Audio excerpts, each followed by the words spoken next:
Hi guys, цэгэр гүзээлгэн суугтаа тавтамарал. Өнөөдөр та бүхэнд 2018 онд нээлттэй хийсэн Big Brother буюу Том ах нэртэй тулаант драм Enid-ийн киног тайлбарлана. Гол дүрт нь бидний мэддгээр IP Man буюу Хонконгийн алдартай жүжигчин, киноны хариулагч, martial artist буюу тулааны урлагийн артист Donnie Yen тоглосон байгаа. За ингээд кинонд орцгоё.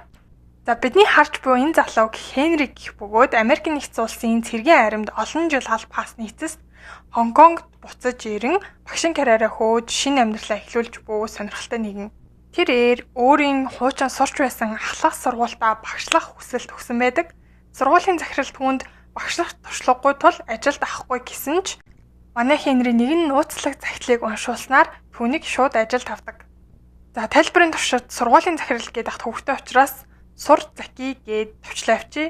Хенриг явахын өмнө захирал нь түүнд даалган өгч буй анги нь сургуулийн хамгийн муу анги гэж хэлдэг. Маргааш нь Хенри ажилд орсон анхны өдрөө ангид орж ирэн үнэхээр л хөл толгойн мэддэхгүй анги болохыг шууд хараад ойлгодог. За Хенри маань нэгэнд багшлан тодорхой болсон учраас хэдүүлээ өөртөө ойлгомжтой байдлаар ардын багш гээд нэрлээд авчи. За ингээд сурагчдын зарим нь унтаж, зарим нь дуудуулж, зарим нь видео тоглоомоо тоглож, бас зарим хэсэг нь гоментанд шинэ багш нь тэдний өмнө гарч ирээд зогсож байсан ч гэсэн хийж байгаа зүйлээ өргөжлүүлээд үл томсролдог. Ингээд багш тэдний анхаарлыг татахыг оролцсон ч тэд түүнийг сонсоогүй мэт дүр үзүүлнэ.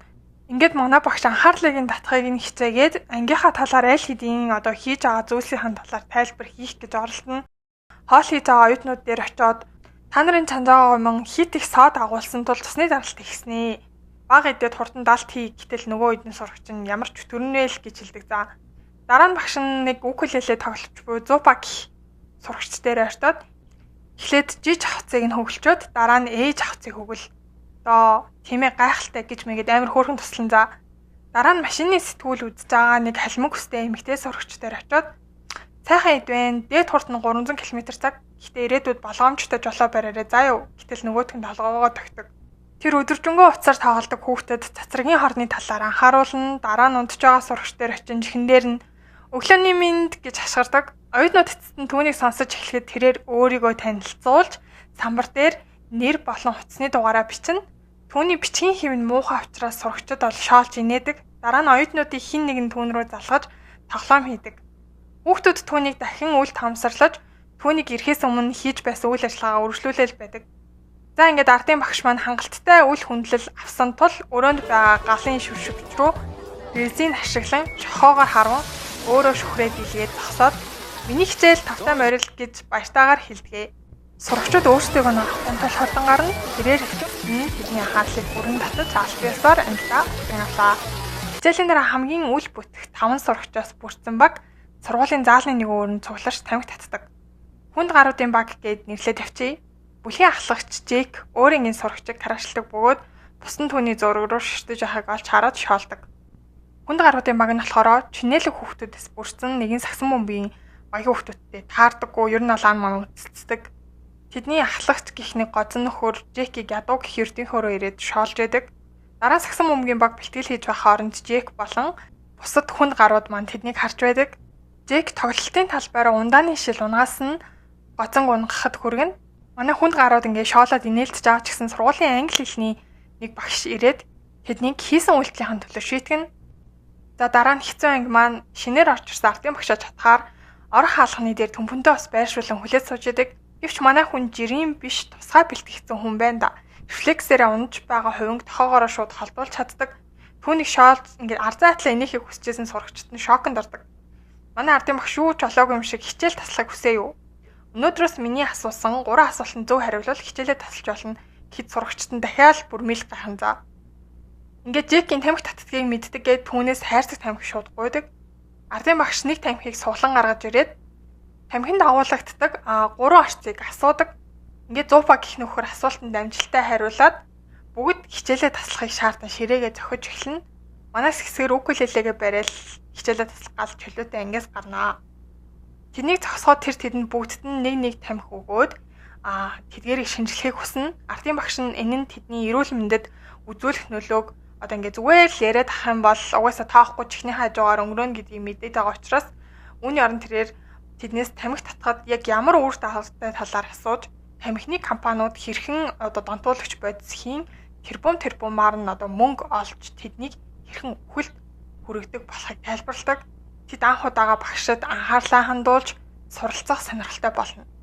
Ингээд хонх дуурч сурагчид цайлахад цайны газар сагсан бөмбөгийн чинээлэг бүлгийнхэн байх ба гоцон хүнд гаруудын нэг бүлгийн нэг гишүүнийг хөлдөө бүдрүүлж унагадаг. Энэ нь утгагүй задан болж хувраад бүлгүүдийн хооронд ингээд маргаан үүснэ.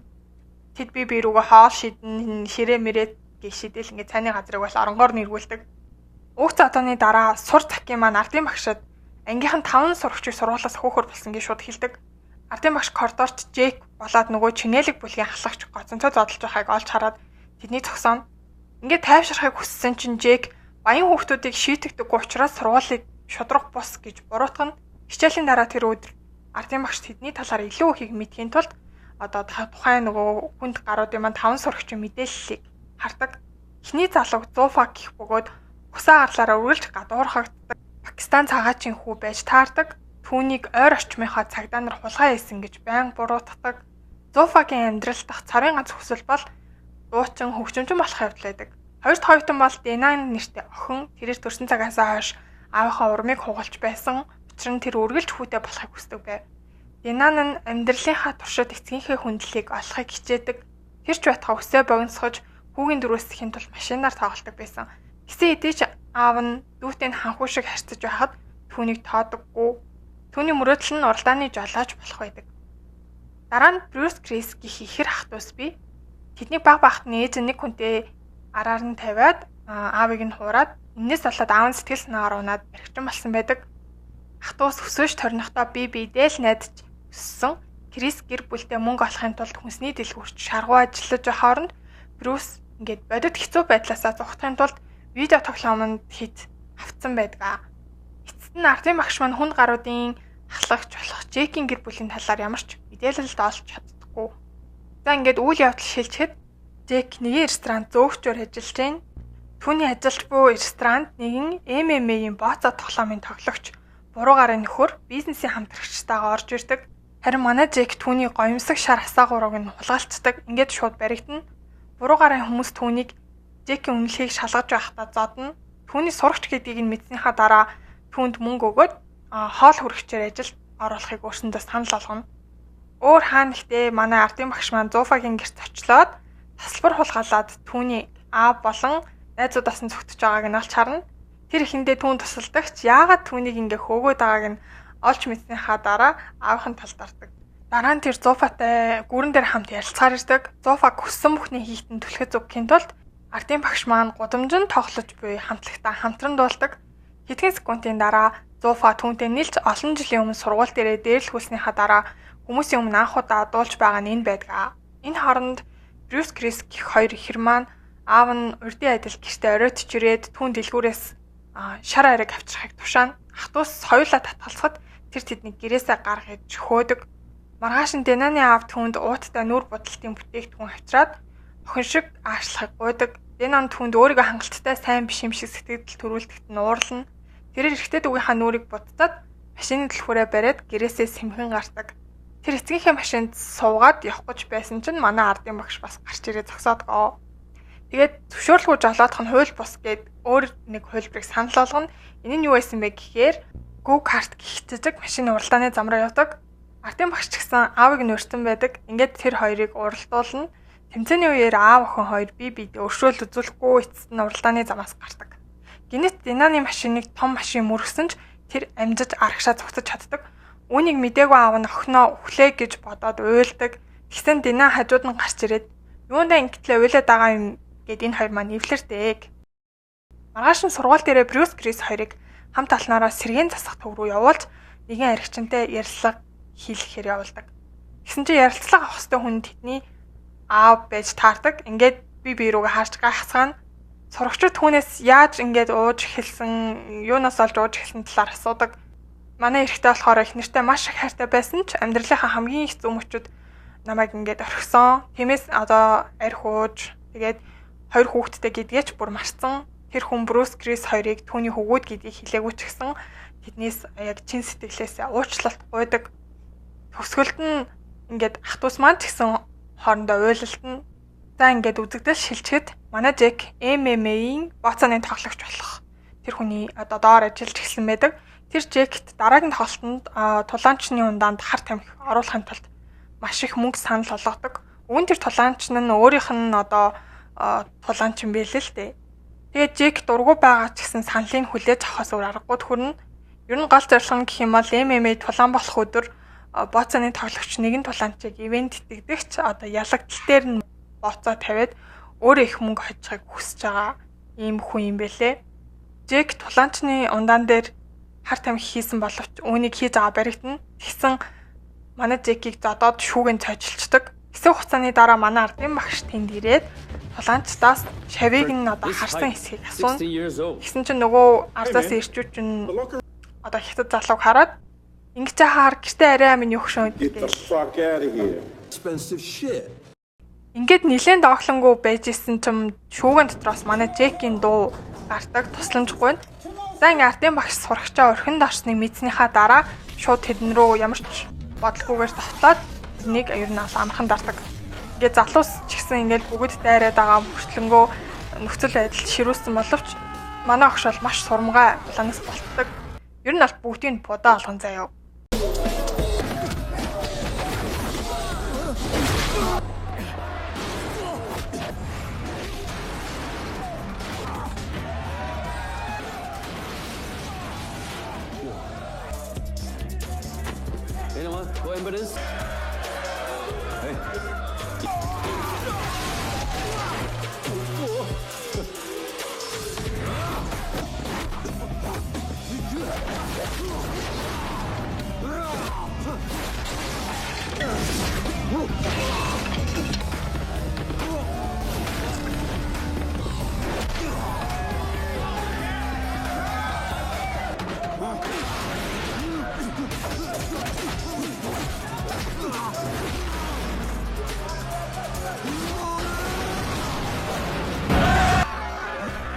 За ингээд төгсгөл нь тэрээр хэдхэн минутын дотор нөгөө тайзан дээр өрсөлдөх ёстой боцоо тавих гэдсэн тэр шилдэг тулаанч нь бол энэ булгаад авчдаг л да. За энэ үйл явдлын дараа манай ардын багш шархсан байгаа бөгөөд эмчилгээ хийлгээд эмнэлэгт байгааг харна. Бид тэдний шивээс болоод сорийг харах юм бол эмч түүнээс та яг багш мөн үү гэж асууж байгаа хэсгийг харна. Джек боцоо тоглогчийн тухай үннийг илчлэхийг оролцсон ч одоо бас бүтдэггүй. Ингээд жирийн сургуулийн багш MMA-ийн тулаанчийг тулааных нь өмнө зоцсон талаар мэдээ телевизээр бичлэг цацагддаг. Мэдээч манай ардын багш шаваа аврахын тулд мэрэгжлийн тулаанчийг зоцсон гэдгээрээ одоо айгүй алдартай болдог. Сургуультай түүний нэр хүнд нь өсөөд сурагчид нь түүнийг хүндэж эхэлдэг. Нэгэн сургуулийн хөгшин багш бидэнд ардын багшийн сургууль байхдаа сахилгагүй сурагч байсан бөгөөд захирлын хөгшөөний хамрыг хугалсан эзэн юм шүү дээ гэж ярьж байдаг. Сурагчид нь ч гэсэн ер нь бол инээлтэн тэр ч батгаа нэгэн арга хэмжээндээр эцэг ихтэй төгөлдөр хуур тоглож байсан сурагч руу өөрийнх нь нойрыг сэрээлээ гэж усан бөмбөг шидсэн байдаг. Дараа нь тэр нэг оюутантай задлтаж гарын бас сугалсан. Ингээд задлсны улмаас ер нь сургуулаасаа хөөгцөн байж таардаг.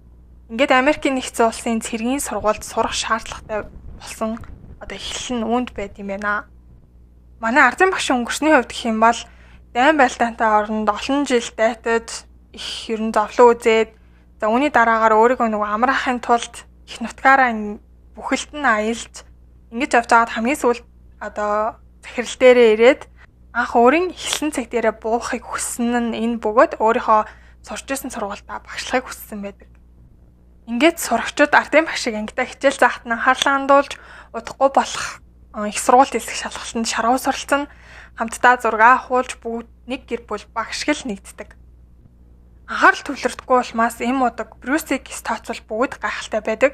Тэрээс гэр бүлийн асуудлаас зайлсхийн тулд видео тоглоом тоглох болсон ч гэсэн манай Брюс нэг эм хэрглэж эхэлсэн байдаг. Тэр ингээд анхаарал төвлөрдөггүй эм эмэгтэй учраас урьдчилан элсэлтийн шалгалтанд маш муу ордог. Ардын багш түүн туслахаа амласан ч гэсэн Брюс цаг хугацаа өнгөрөх тусам улам ингээд сэтгэлээр унаад эцэст нь тэр гэрийнхаа тагтан дээрээс үсэрдэг. Түүнийг эмнэлэгт яралтай хүргэсэн бөгөөд комд орсон байна. Хэвлэл мэдээллийнхэн харин энэ мэдээг мушгин гуйвуулаад Брюсийг одоо хийсэн хэрэгт сургууль болон манай ардын багшийг цуг буруутгадаг. Боловсролын яамны ардын багштай уулзаад багшлах эрхийг нь цуцлахаар шийднэ. Ингээд хамаагийн маа бэлдээд сургуулиас гарахт нь сурагчид нь араас гүйж үлдэхийг гуйдаг. Ардын багш сурагчид руугаа хараад та нар нэг зүйлийг санаж аваа. Та нар бол чадна шүү гэж хэлдэг. Сурагчид нь түүнийг эзгүүд нь сэтгэл нь шархалж байгаа ч гэсэн одоо хамгийн сүүлийн эцсийн хийж чадах зүйл нь түүний итгэлийг алдахгүй тулд удахгүй болох эсэлтийн шалгалтаа сайн хөстэй гэдгийг ухамсарладаг аа. Тэр өдрөөс эхлэн бүгд дор бүрнээ хичээдэг. Ингээд шалгалт өгөх өдөр бүх ангийнхан ардын багшаас шалгалт болохоос 1 цагийн өмнө сургууль дээр уулзах хүссэн мессежийг хүлээн авдаг. Ингээд манай хэцүү ангийнхан багштайгаа уулзах нь гээд бөөн баяр болоод ангидаа орж ирсэн чинь өөртөөх нь багш нь биш харин түүний оронд нөгөө нэг MMA-ийн боцоо тавьж тоглолтог бүтггүй буруу гарын нөхөр байж идэг. Тэр нөгөө багшд нь муу сансандаа шууд сурагчдыг шалгалт өгүүлэхгүй тулд шууд сургуульд нь хордог. Ингээд нэг удааг байсан чинь манай ардын багш сургууль дээр ирээд сурагчдаа суллаж сурагчдаа хохирохын оронд нөгөө боцоо тоглогчийн хүмүүстэй тулалдаад зодтолцдог. За хамгийн сүүлд нь манай боцоод бохирс нөхөр болоод ардын багш хоёр маань үлдээд тэгээ сайхан хоорондоо нэг илтчихсэн юм да. Ер нь бол энэ боцоо тоглогч чинь болохоор баг бахта нөгөө усны бөмбөлийг шидүүлээд байсан сурагч болж таардаг. Ингээд гараа уулснаас хойш том хөгжмийн тэмцээнд оролцож чадахгүй болсон. Энэ явдлаас хойш тэр төгөлдөр хуурт хүрээгүй бөгөөд мөрөөдлийг нь сүрүүлсэн гээд ардын багшийг бол маш их буруутгадаг ийм шархтай нөхөр байсан юм билэ. Ардын багш түүнтэй ярилцахыг оролцсон ч гэсэн дахин дайралтад өртдөг. Тэд хоорондоо хутга булаацалтаа тэмцэлтэн эцэст нь ардын багш түүнийг алхахыг завцсан ч үнийг хийдгүү. Тэр баг багтаа хийсэн зүйлийнхаа төлөө уучлахгүйгээд холддог. Оюутнууд зөв цагт шалгалтын танхимд ашгүй амжиж очоод шалгалтаа өгдөг. За үүнээс хойш өдөр хоногуд өнгөрсөөр за манай буруу гарын нөхөр дахин төгөлдөр хуур тоглож эхэлсэн ч өмнөшгөө сайн болохоос өмнө маш их тасгал мэдээж хийх хэрэгтэй болсон байдаг. Брус хурдан эдгэрээд эх жилийн эсэлтийн шалгалтанд орно гэж амлаж байдаг. Оюутнууд нь эсэлтийн шалгалтанд маш сайн байсан тул боловсролын яам тэдэнд 20% одоо сангаасаа урамшуулал өгдөг буюу ингээд сургууль хамгийн гол нь хаалга барихаас аврагдаж захиралч нэлийн баяртай байдаг. Манай Хенри багш ажилдаа иргэн ирээд өөр нэг хэсэг сурагчид өмүүлж байх бөгөөд дахин галын аюулын нөгөө усыг цацруулаад Welcome to my class гэж хичээлээ эхэлж буугаар энэ кино маань төгснөө. За кино тайлбар маань таалагдсан бол лайка дараарай. Тэгээд бас илүү дэлгэрэнгүй нээлттэйгээр сэтгэлээ хэдүүлээ комент сэгтүүлдэж болно. Хүний амьдралын хамгийн чухал цаг үе болох яг бүх зүйлийг сонгодог ч юм уу өөрийнхөө цаашдын ирээдүг хэрхэн яаж амьдрах боловсрал ажил мэргэжлээ сонгох тэр үеийн тогтолцоонд хүн болгоны амьдрал нөгөө угаасаа төгс биш байдаг учраас тэнд хэрхэн одоо багшийн зүгээс нөлөөлж болох уу багш биш байсан ч гэсэн нэг хүн ерөөсөө нэгдэхгүйгээр хүнд хэрхэн нөлөөлөд энэ бүх зүйл одоо өөрчлөгдөж болох вэ гэдэг талаар харуулсан маш хөөрхөн кино болсон. Энэ бол одоо маш их таалагдж байгаа. Тэгээд дараагийн кино тайлбараар хэлүүлээ олцгаая. Баяртай. Тэгээд нэрээ нэг мэлхэн мартаж. Миний кино тайлбарыг үргэлжлүүлж хэрвээ сонирхож байвал хэдүүлээ subscribe дараарай. Тэгээд дараагийн кино тайлбаруудаа илүү сайн хийхийг үргэлжлээд хичээх болно.